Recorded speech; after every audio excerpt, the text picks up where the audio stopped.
What's crackin', noobs? This is Venus here with another post from Diverse Spectrums. We started digging into the topic of neurodiversity, and we will continue on with this topic for the remainder of this month, digging deeper into neurodiversity within healthcare. Now, our post this week is coming from two separate articles. One article by Dr. Lee Thomas, MD, and the other article by Emily Moskal. Both cover similar areas in neurodiversity within healthcare. So information from both articles will be entwined throughout this post. Starting out with strength and diversity. Each individual has their own particular strengths and challenges. This is true of neurotypical individuals as well as neurodivergent. Both of these articles address the idea of changing focus from that of a medical perspective to that of a strength-based or diversity perspective. So what does this mean? Well, there are some illnesses, injuries, and weaknesses that can interfere with vital aspects of life. It is important to acknowledge both, while focusing on a person's individual strengths and interests and easing areas of difficulty. Let's consider some of the strengths and challenges that you might come across in a neurodiverse healthcare system. Well, a person might find areas like language or social situations to be quite challenging or uncomfortable. They may excel in areas like math, pattern recognition, or science. Someone who may struggle with reading, recognizing, or forming words or numbers on a page may be skilled in finding visual objects that others may miss, may see things from a different perspective than a neurotypical person. Someone with various neurological challenges may also have particularly warm, adventurous, empathetic, or outgoing personality. A person who struggles to maintain long periods of attention and focus may be good at attention to detail or juggling several small tasks in quick succession. Consider we are in a world where around 20% of the population have some type of diagnosable neurological condition. Plus, otherwise neurotypical and undiagnosed neurodiverse people may fall in any number of places on the neurological spectrum. That provides many healthcare systems with no small portion of neurodiverse individuals, perspectives, challenges, and strengths. Healthcare workers and physicians will work with neurodivergent patients regularly, yet many physicians and healthcare workers have very little training on how to actually provide neurodivergent needs. This was a similar problem to the education program I went through in becoming a teacher. We had one small class with a very short section on providing for the needs of our neurodivergent students, despite every teacher needing to know how to provide more holistic education to all our students. In healthcare, focusing on the diverse needs and strengths of each patient while embracing their interests and intelligences can help in aiding patients, supporting practitioners, preparing students, and hiring employees. Embracing this diversity makes for a richer and fuller perspective on life. These differences can complement each other, providing for various healthcare needs and understanding. Respecting and providing opportunities for neurodiversity can create a more enriching healthcare environment. Now let's take a look at the neurodiverse workforce. There are several things to consider in trying to create a healthcare environment that works with neurodivergent applicants and employees. For a variety of reasons, it can be very challenging for neurodiverse individuals to gain and maintain employment. This can be a great loss to important beneficial skills that are needed within healthcare, which neurodiverse people can provide significant contributions. Traits like perfectionism, honesty, loyalty, determination, understanding, diverse perspectives, and attention to details are very important to the field of healthcare. Stigmas and difficulty in understanding or recognizing important usefulness. Neurodivergent people can contribute to the workforce, contributes to them being overlooked, underestimated, undervalued, and ignored. Not to mention what these experiences do to a person's esteem, sense of self, sense of belonging, sense of capability, even for things that they're good at. Sometimes neurodivergent individuals hide their challenges, try to mimic neurotypical people out of shame or desire to fit in. This kind of masking or camouflaging their natural traits spends a tremendous amount of energy, causes great stress, and can contribute to high levels of anxiety and depression. By easing challenges, not by curing them, supporting interests and needs, increasing paths to full access, and providing for diverse characteristics, healthcare environment can be more conducive to neurodiverse populations. Changes that improve healthcare for neurodiverse people can involve creating spaces and structures designed with diverse needs and characteristics in mind. Considering a neurodiverse workforce, Sudden or loud sounds may be eased in sensitive individuals by creating quiet spaces, allowing noise-canceling headphones, providing warnings ahead of time, allowing people to fidget, change positions, and move about freely, help those with high energy or who think better on their feet.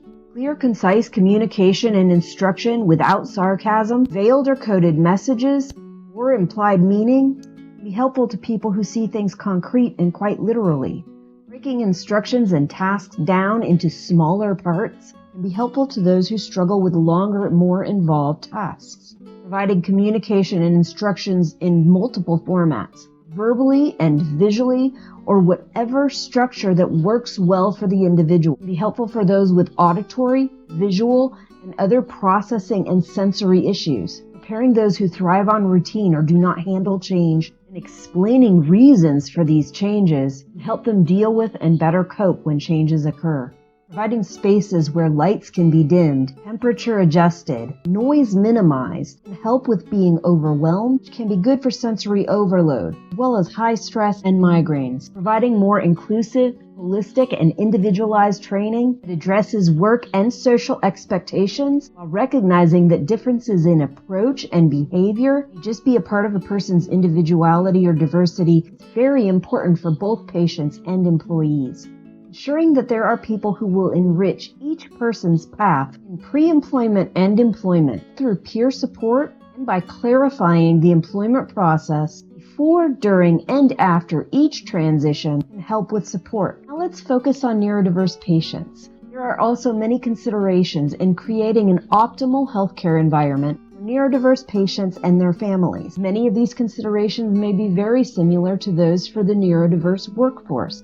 Due to sensory issues that some with neurodivergence experience, spaces need to be created so they are engaging without being too overwhelming. Create spaces that are welcoming to neurotypical individuals as well as neurodiverse individuals, bringing them a sense of comfort and reassurance. Also keep spaces uncluttered, maintaining a clear space for people to move about freely and easily maneuver wherever they need to go.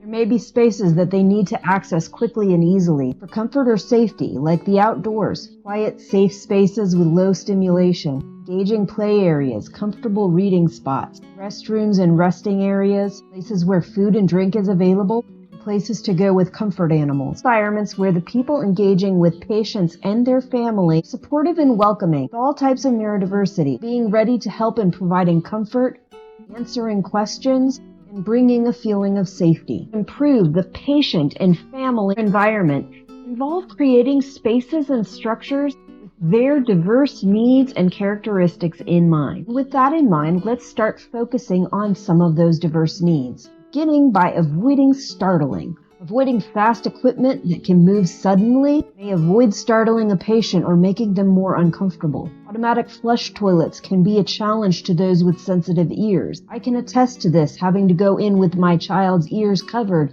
just so they would enter the bathroom. Automatic doors and loud paging systems can also be problematic for some. Avoiding equipment that makes a lot of loud or aggravating sounds, like sound systems with a lot of feedback, or avoiding intense or problematic lights like fluorescent lighting can be helpful in easing visual or auditory discomforts. Another area of focus is providing adjustments and alteration for individualized needs, providing lighting that the patient or family member can alter. By dimming, changing the color, or changing the tone, benefit those with visual sensitivity. Providing other adjustable features, temperature or volume, can allow the patient some control over their environment. Furnishing rooms with movable, lightweight equipment and furniture can also allow family and patient adjustment. Now let's focus on improving accessibility. Having beds that are larger and stronger may provide a safe way for family members to lie with a patient who needs extra comfort, reassurance, or closeness. Ensuring that things are at accessible levels of varying height, sizes, and abilities. Creating close, easily accessible spaces to escape to can help bring a feeling of comfort and safety.